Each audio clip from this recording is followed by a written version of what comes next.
Next up, we have our last pitch before we take a 10-minute break, and we're hearing from Walter Ivison. Walter is from the World Environmental Solutions and will be pitching on air-to-water generation solar-driven. So welcome to the stage, Walter. We're looking forward to hearing from you. Okay. Look, before I start this air-water generation is that I'd like you to all take Lucia's offer to make the screen larger is for what I'm about to show you is because it's quite interesting. I'll try and keep it to a lot of Australian dramas with the droughts we have.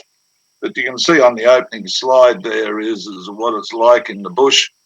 And it's going to show you what the slides that I have, a lot of the things that are happening in the world, and then how we got evolved into the air water maker business some 14 years ago. If I could have the next slide.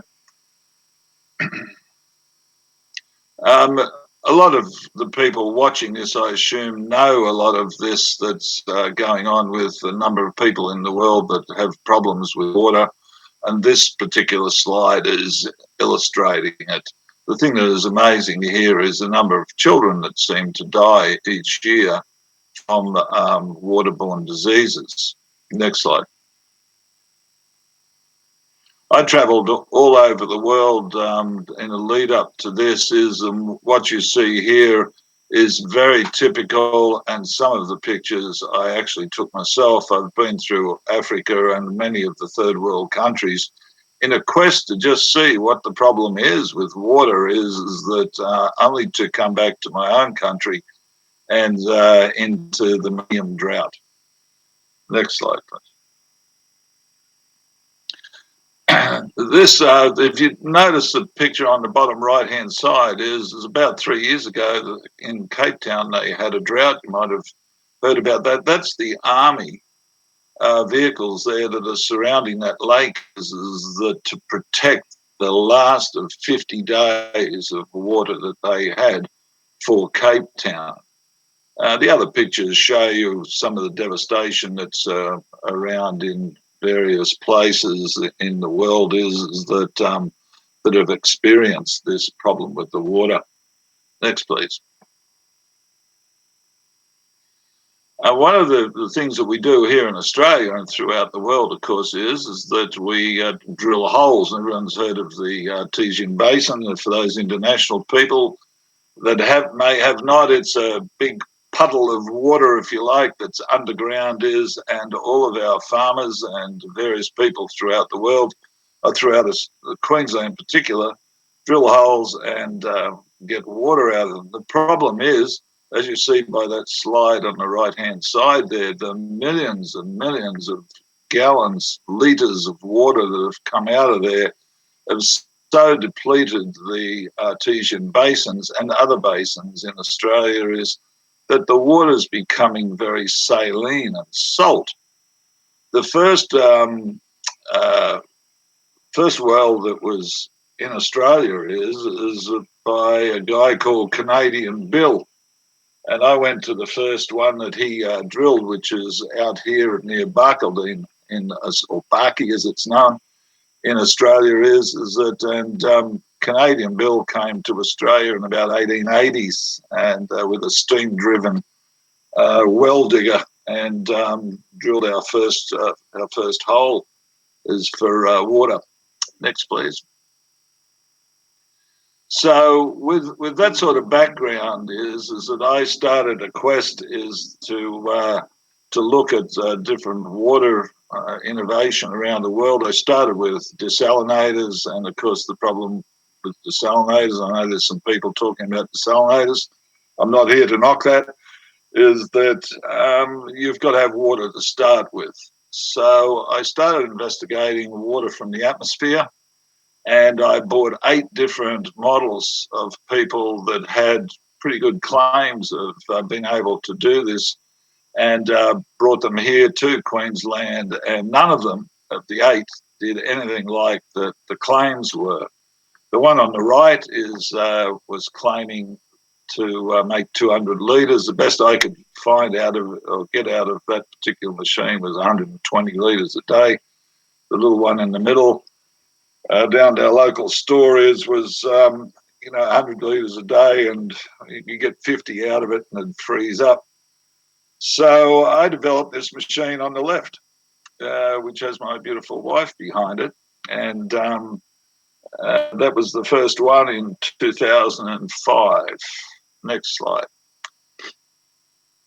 Is that the Australian Army showed great interest in what I was doing and a company in the United States called Munters, and they specialised in dehumidification. So I got a big dehumidification machine brought in with a generator and built a trailer, and the Army was making all sorts of promises to us, and they took this off around Queensland and came back after 3 months and said, "This is just fantastic. Can you make us one that has a desalinator on it as well?"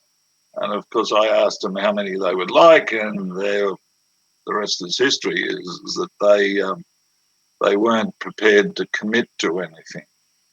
Next slide. This became the cornerstone of this 20,000 litres a day machine, and it only burns 2 or 3 kilowatts an hour to do this. And also, this is on the top of the building, and got me posing there. Is that there are 2 turbines. There is that heat water that run into the adsorber, is that big thing next to us, which in turn goes to the air conditioner water maker, and it did exactly what it was intended to do, but it's the only one, and as far as I know, the largest one in the world. Next slide. This machine is under development, and we are the water maker itself. You'll see is there in the middle, and we can convert. I've never claimed to be able to change the laws of physics, but this is as close as I've got. I can convert 20% relative humidity into 43% relative humidity before we process it in the water maker. So it allows us to go to some pretty remote locations, and it's part of the multi-gen system. It operates on waste exhaust gas heat from generators and turbines to operate. So any of the operation on this machine, apart from maybe 1 or 2 kilowatts of electricity taken from the generator, is free energy to make water from the atmosphere.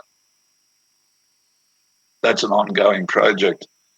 The one on the slide on the left illustrates the multi-gen technology. This is running off a Cat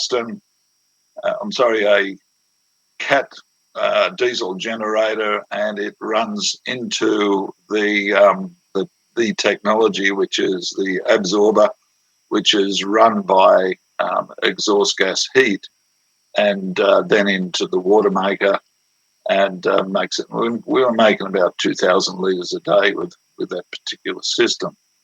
The one on the right is a full-blown electric unit that's located in Pakistan, where we've all heard the terminology, we never know the worth of water till the well is dry. Well, when you have no water, people do pretty desperate things, and this was run by a generator that was manufacturing water for the village. Manufacturing electricity for the villages, and we simply tapped into it. Next one. So it came back to these. These are we make 15 litre, 30 litre, 60 litre, 100 litre per day water makers, and these are plug and play systems. Now, there's a lot of claims in the world about what people can do, in particular today. I mean, water from the atmosphere, you've probably seen it in air conditioners or under your car, etc., is a real problem for air conditioning companies because they have to get rid of it. this technology today has been developed over a period of a decade, really to become innovative in how that we have done it. And in particular is it has to be reliable. Now, I've always promoted that there are many ways to make water out of the atmosphere, but it has to be financially feasible and it has to be reliable. Because on the next slide, if you go to the next slide, we developed a method of doing this with solar power. Now, solar is a system that has been 1 minute around wrap-up for time, some Walter. time. Sorry? You've got 1 minute just to wrap up. Hey, come on. I talked at the World Bank. They gave me an hour. Okay, these systems here were solar powered, and they operate obviously from solar. They're developed for remote locations in the world, for indigenous locations, and basically the South Pacific. That's a plug and play, and we can make 15, 30, 60 litres per hour and run it from remote location, So what we're looking for from Australia is that we have an international following, we have international agents that we set up, and we have local Australian agents. And we're interested in developing ourselves and taking this unique technology into the market internationally. I thank you for your time today, and you can see us on LinkedIn or Google us. We're there. Thank you.